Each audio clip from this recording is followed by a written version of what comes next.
Flashback. Hello, কি খবর সবার? কালকে থেকে আমাদের দুর্গাপূজা শুরু। আমাদের মেয়েদের জন্য শপিং এর পরে দুর্গাপূজায় রূপচর্চা করাটা একদম মাস্ট। সবাই তো চায় দুর্গাপূজার এই কয়েকটা দিন সবাইকে সুন্দর যেন দেখা যায়, কিন্তু আমার কাছে এটা শুধু দুর্গাপূজার জন্য না, আমার কাছে এটা অনেক শখের ছিল। এই কাজটা করার জন্য আমি আজকে চলে যাচ্ছিলাম। যাওয়ার সময় দেখতে পেলাম গাঙ্গিনাপাড় অনেক ভিড়।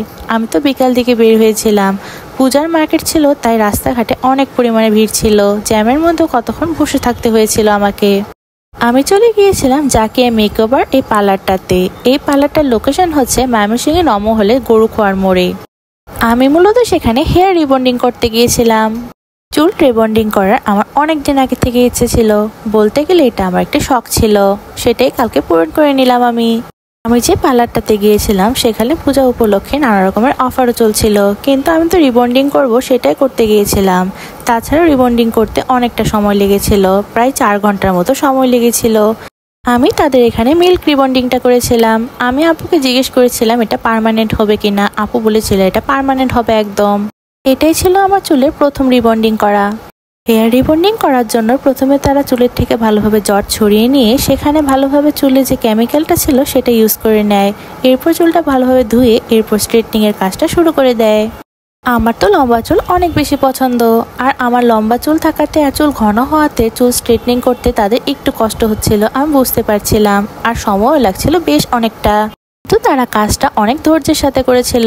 কাজটা কতটা সুন্দর হয়েছে তা আমি একটু পরে দেখাচ্ছি, চলো দেখা যাক। A few moments later. পুরোটা চুল হেয়ার স্ট্রেটনিং করার পরে এটা ছিল আমার রেজাল্ট।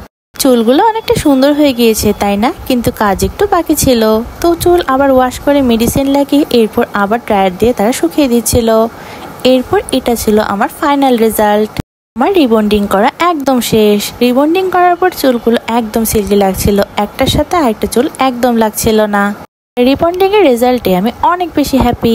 আমার চুলগুলো আমার মন মতো হয়ে গিয়েছে, আমি অনেক বেশি হ্যাপি হয়ে গিয়েছিলাম।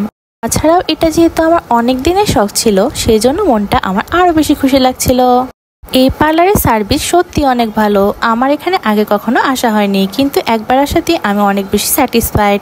ময়মনসিংহে যেসব আপুরা রয়েছে তারা একবার এই পার্লারে এসে ট্রাই করে দেখতে পারো।